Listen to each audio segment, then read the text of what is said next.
ചോദിക്കണോ? തൊള്ള പറഞ്ഞ് ചോദിക്കണോ? അല്ലാണ്ട് പെൺകുട്ടികളെ വിളിക്കണ കണ്ടിട്ട് തുള്ളല്ല വേണ്ടേ. ഇതൊക്കെ വിലപിടിപ്പുള്ള സാധനങ്ങളാ.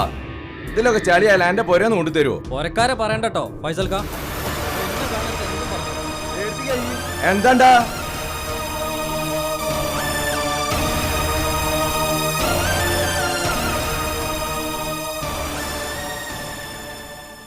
എനിക്കെന്തോ പോലെടി.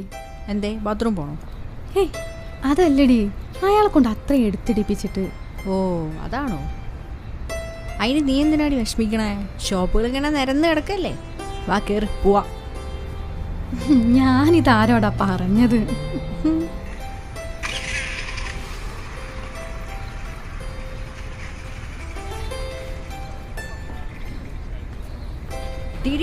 അവിടെ നിൽക്കടി. എടി റാഷി. സിർമി നീ എന്താ ഇവിടെ? ഇതാണ് ഞാൻ പറയാനുള്ള എൻ്റെ ഫ്രണ്ട് റാഷി. ഓ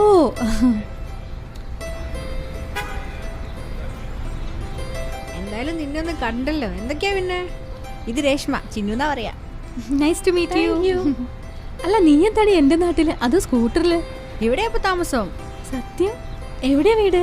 അതൊക്കെ പറയാം. എത്ര നാളായിട്ട് കണ്ടിട്ട്. വാ നമുക്ക് അവിടെ സ്വസ്ഥായിട്ടിരിക്കാം.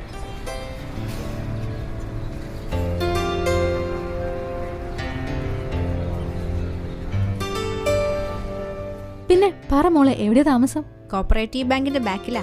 ഓ അടുത്ത് തന്നെയാണല്ലോ. ഇവിടെ വാ. അവിടെ എന്താ വേണ്ടത് നോക്ക്. ഇവക്കാണ് എന്റെ സെക്യൂരിറ്റി ഇൻചാർജ്. അയൽവാസിയാണ്. ഓ പിന്നെ ഡിസ്ട്രിക്ട് കളക്ടർ അല്ലേ? അല്ലെങ്കിലും നിനക്കൊരു ബോഡി ഗാർഡ് നല്ലതാ. അതിന് ഇവക്ക് എവിടെ ബോഡി കണ്ടില്ലേ? തരിശാണ്.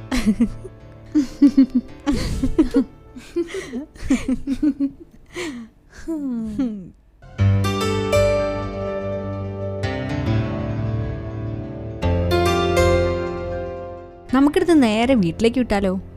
എടി ഒന്നും വിചാരിക്കരുത്, ഞാനൊരു ബന്ധു വീട്ടിലേക്ക് പോകാൻ ഇറങ്ങിയതാ. 11 മണിക്ക് ബസ് വരും. അല്ലെങ്കിൽ വരായിരുന്നു. ഞങ്ങൾ വരണോ? ഏയ് നിങ്ങൾ വന്ന ശരിയായില്ല. അമ്മായി മക്കൾ അവിടെ കാത്തിരിക്കുക.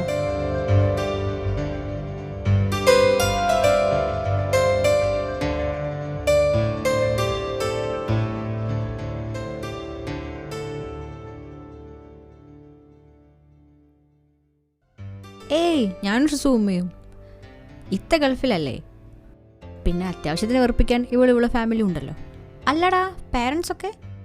ഓ എല്ലാവർക്കും സുഖം. ഉപ്പ അധികം വീട്ടിൽ തന്നെ, പുറത്തേക്കൊന്നും പോവാറില്ല. ഗൾഫിലായിരുന്നില്ലേ? അതൊക്കെ ഏത് കാലം. നിന്നെ ചങ്ങലക്കിടാനായില്ലേ? മനസ്സമാധാനത്തോട് നടക്കുന്നുണ്ട്, സഹിക്കണില്ല അല്ലേ? അല്ല നിന്റെ കാര്യം എന്തായി? റിസർവ് ബെഞ്ചിലാ.